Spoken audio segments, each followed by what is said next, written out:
Hello, critics, non-critics, and friends. Welcome to the Film Optix podcast, where we take a glance into blockbusters, indie films, and everything in between. I'm your host, Christian, and as always, I'm joined by my partner in film, Devin, and today we're here to ring in the 2023 holiday season as we give our coverage review of The Holdovers. And before we begin today's episode, you can listen to our podcast on podcast platforms around the internet. That includes Apple Podcasts, Spotify, Google Podcasts, and more. And if you are a new or seasoned listener to the show, we would love to hear from you guys. Follow us on Instagram, Twitter, and Threads at Film Optix. That is Optix with an X, or you can email us at filmoptix@gmail.com for any movie-related questions. Devin, what's going on? How's your turkey day? How's your week been? Have you been acclimating back to the standard work week? It's been so long since we've been here. I think it's been like 2 weeks almost. Yeah, it's been about, 2 weeks recording, about 10 days since we released our last episode. But, we had to take a little bit of break for family and friends. So I'm sure we got a lot to cover in the meantime. Yeah, there's a lot to cover out there. It's almost a little bit too overwhelming. Not for us, just like there's a lot of other movies and stuff that are coming out like left and right. And it's getting really hard to like watch those. I still need to finish Scott Pilgrim, the animated series. I have like 6 episodes left, so I need to get on that like pronto. But did you have a good Thanksgiving?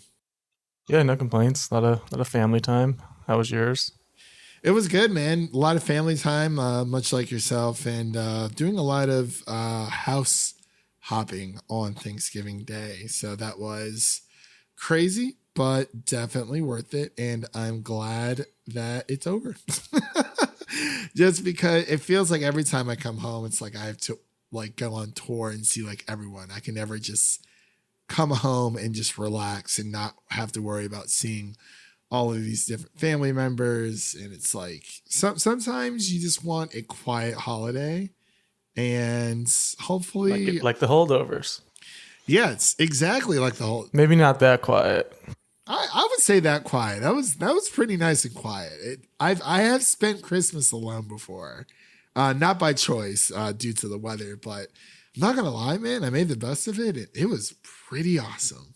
I'm not gonna lie. It was prime just to have like one year where everything's kind of just quiet, and you do a few things here and there, but none of the running amok, because like the holidays can be so frustrating when it comes to like frustrating as in like just busy, and everyone's on edge. You gotta you're coming off of Thanksgiving. Like as soon as November 1st hits, you're really planning for not 1, not 2, but really 3 holidays between Thanksgiving, Christmas, if you celebrate Christmas, or any other holiday that you celebrate within that time frame, and New Year's. It is a very busy time of year. Sometimes we just need to take a bit of a step back, chill, and just have a very zen holiday. But I'm glad I was able to visit friends and of course family as well as I was home. Me and Devin, we watched a lot of movies together. Yeah, we knocked 3 of them out. Technically 4, but we're not recording the 4th. Thanksgiving was Thanksgiving. That was. Wait, there's a 4th. I was counting that as the 3rd. Oh no, because we want. Oh wait, no, was it only 3? Oh, it was. You know what? I would say 3.5. Because no hard feelings. Oh yeah, but you already saw it. Yeah, so I was like, it's great to see that movie again.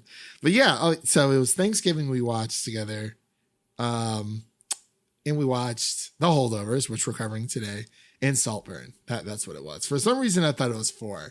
I actually watched The Holdovers twice because I showed it to my mom because she loves Paul Giamatti. So. That's perfect then.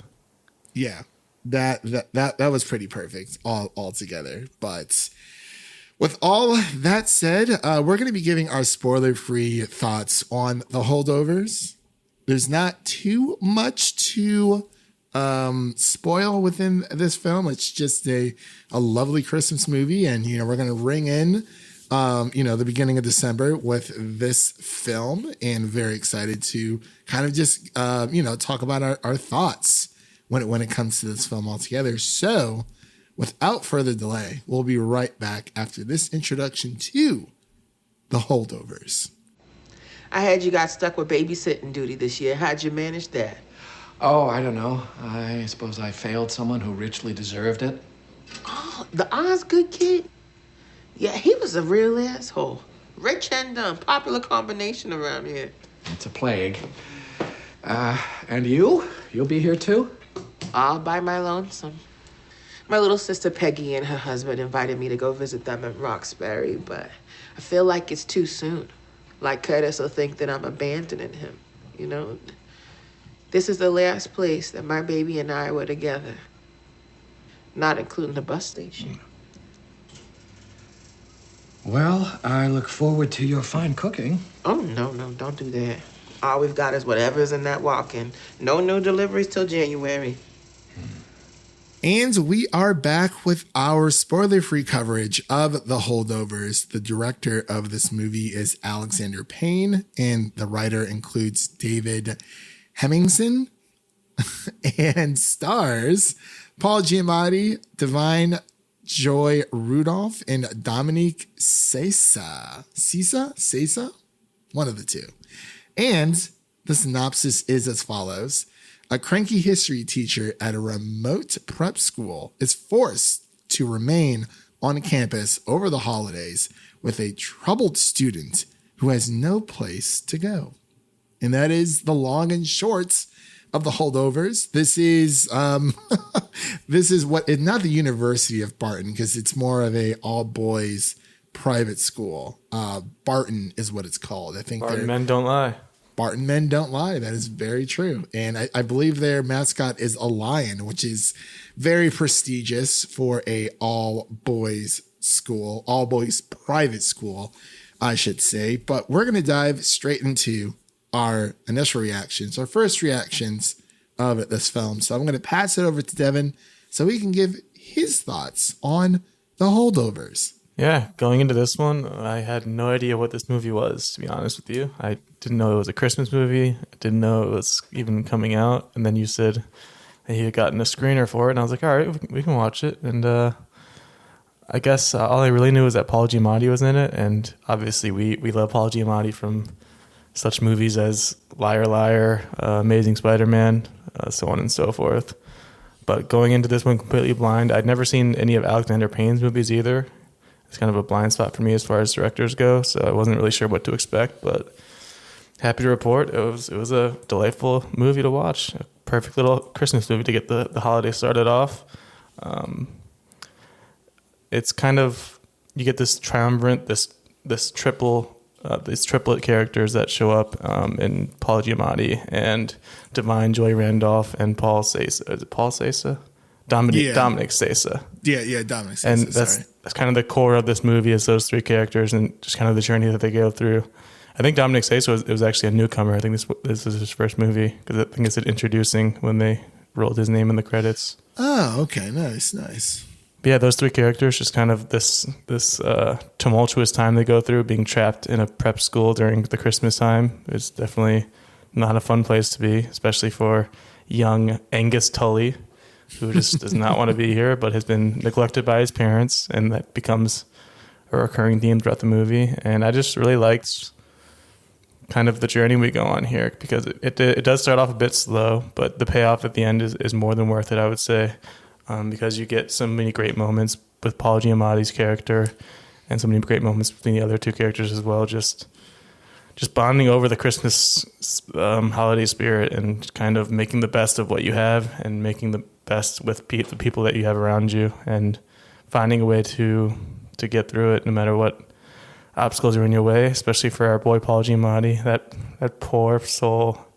that poor character, Paul. I guess his name was Paul in the movie too, so we can just call him Paul. That scene, there's a certain scene where he just He's so disappointed, and we felt that through the screen. It was just so good.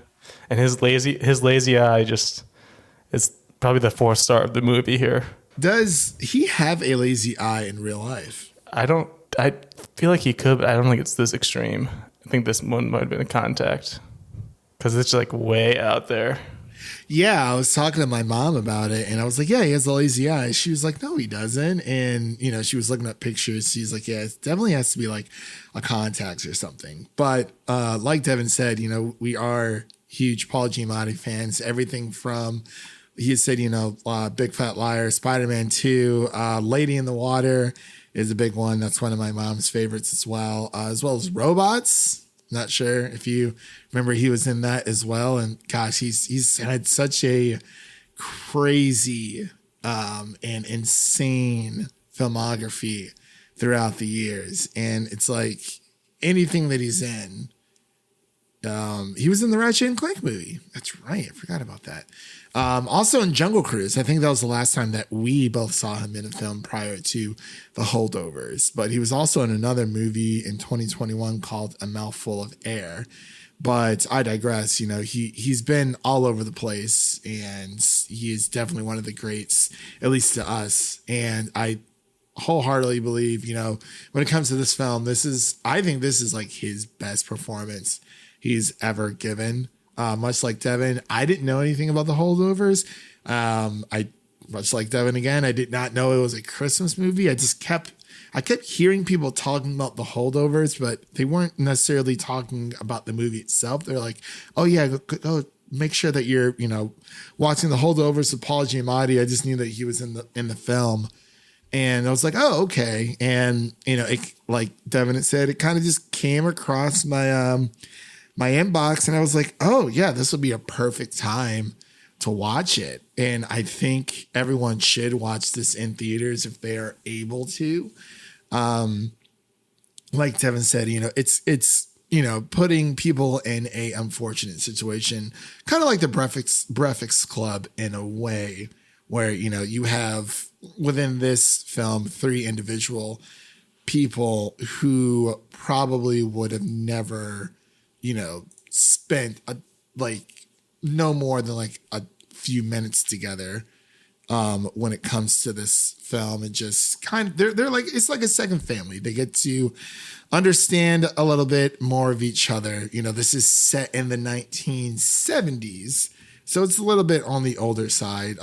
At first I wasn't sure what time frame this was shot in, but it's Paul Giamatti, essentially kind of mentoring this kid.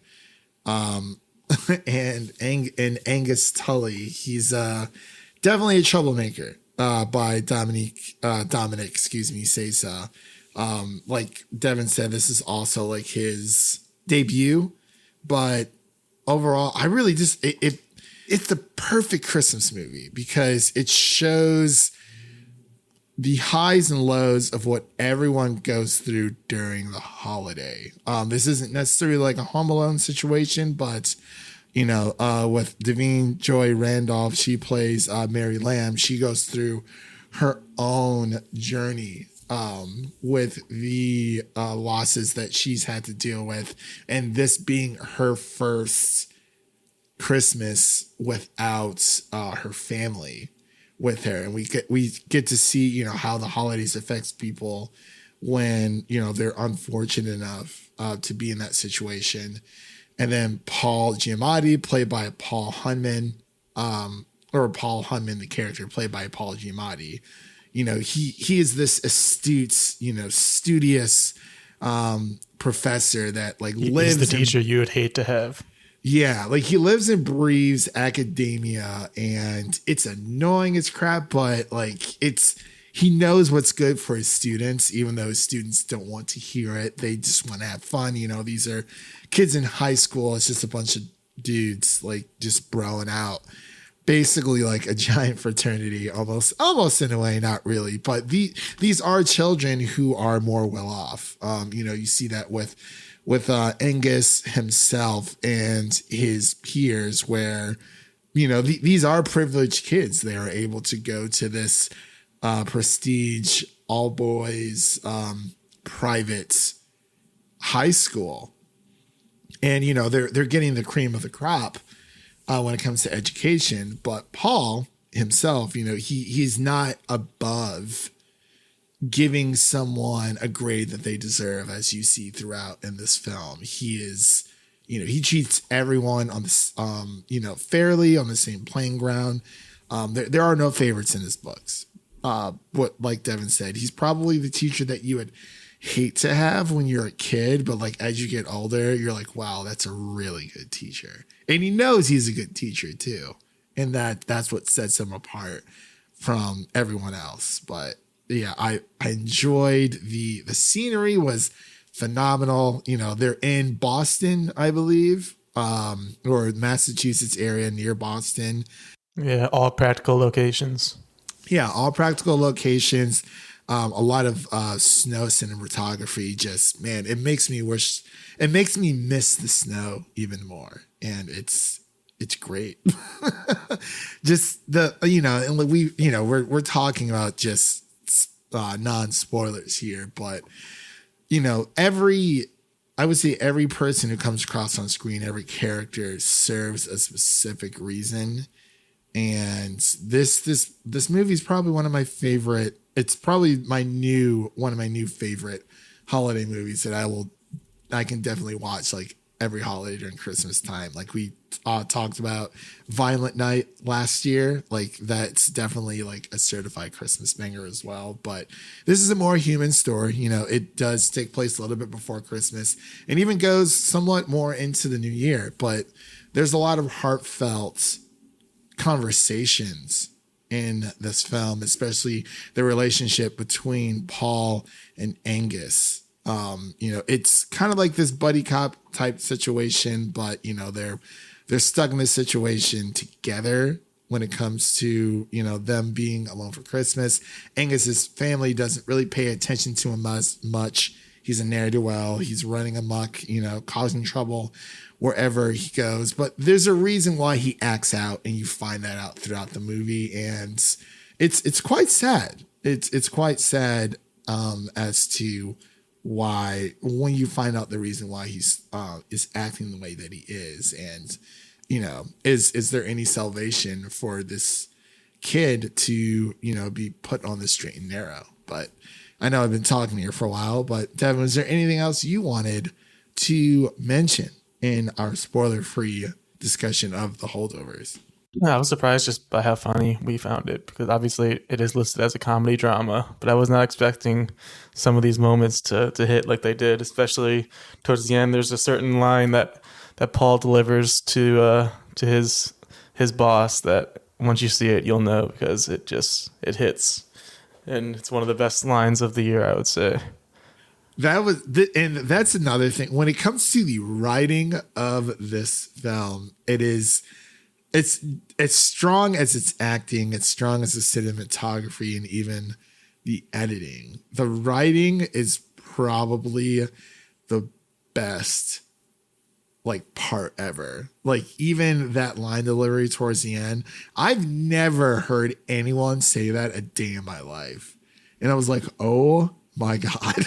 Yeah, it just felt like a 90s comedy, like a comedy that would come out from the 90s, and it just had that vibe to it where it's just something that really isn't made anymore. Movie this with this type of writing, and it's made for a very specific audience, but I mean, more than likely an older audience, to be fair, because I've seen some pictures of people in the theater just surrounded by the older people. It's kind of funny to see, but at least they're going out to see it. Yeah, and I think that's a testament. Like, you know, Paul Giamatti's been around forever. Like, my mom is a huge Paul Giamatti fan. So it's I can't say this movie is like, you know, when we went to go see Ford v Ferrari, or if someone were to watch, you know, like the Air movie. You know, I wouldn't call it a dad movie. No, not a dad movie, but it's definitely bringing in the older crowd because, you know, they know Paul Giamatti so well. And, you know, he's been around, you know, he's been doing movies still, but nowhere as frequent as he used to. So I think it's just the Paul Giamatti fan club coming in full force. Like, yeah, like my mom, I think my mom loves Paul Giamatti more than I do.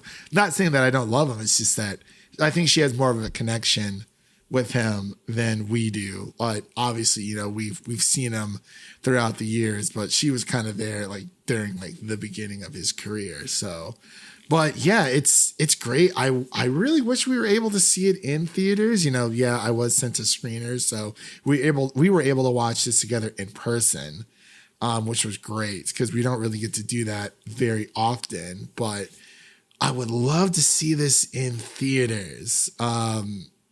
And I think more people should go see it in theaters. I know that there's like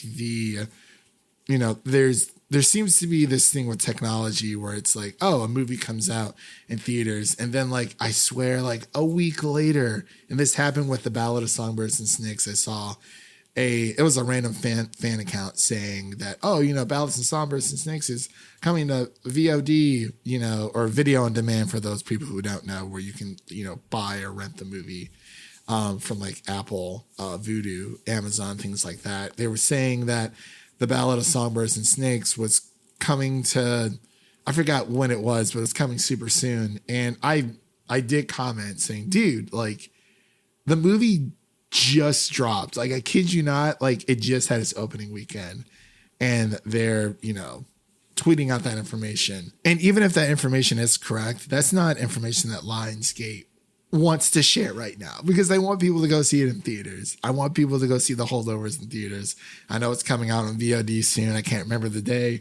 Even if I did, I probably wouldn't say it, but go see this movie in theaters. It's fantastic. It's a certified Christmas banger. It is everything you've ever wanted in a Christmas movie. And yeah, it gives Paul Giamatti, this is like his best performance. And Devin, Joy Randolph also gives a killer performance as well, being the third wheel in this nice little trio. And I think the dynamic between Angus, Mary, and Paul were phenomenal. But let's get into our final thoughts and our ratings here. Devin, what would you rate The Holdovers, and what are your final thoughts on the film?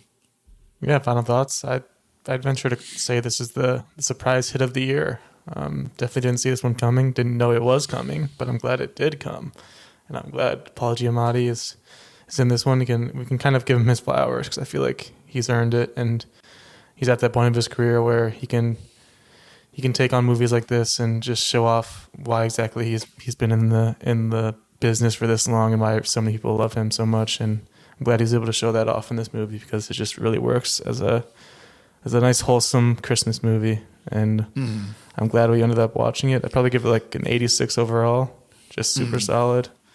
Definitely a little slow in the beginning, but like I said, the payoff is definitely worth it. So yeah, I agree with you 100%. It's easily one of the best movies of the year. It's definitely in my top 10 movies of the year. It might even be in my top 5. I can't even remember, but I enjoyed this movie so much. I was able to see it twice, you know, once with Devin and then once with my mom, and she was having a hoot and a half with it all together. I would give this like a 90 out of 100. I don't necessarily know if there's anything like really wrong with it though. I feel like 90 is like usually my default for something where I'm like, I really freaking enjoyed it. I know that there's probably some, you know, there's always room for error, I guess you can say. So I'm giving it a 90 out of 100 just to be on the safe side. But even watching it a second time, like it's so well crafted, you know. It's not like this big like revelation, but it feels like Christmas. It feels like a film that we really haven't had ever, and it's not predictable at all, especially the ending. And it really just it's kind of like a melancholy. It leaves like a melancholy feel after you've watched it, and this being one of Paul Giamatti's but his best performance that I've ever witnessed. It makes it all the worthwhile, and yeah, people just need to see it in theaters. It's great. I know there's a lot of other Christmas classic movies returning to theaters, but definitely make this a part of your list if it's playing it at your local theater, because you will not be disappointed and you'll have a really great time. But with all that said, so Devin, you say you gave an 86. Yep. And I gave it a 90. So the official podcast score between both of our scores, if you are new here, we like to take both of our scores together and we like to find the median in between both, which I feel like gives us a more fair and accurate rating for our films, or the films that we do cover.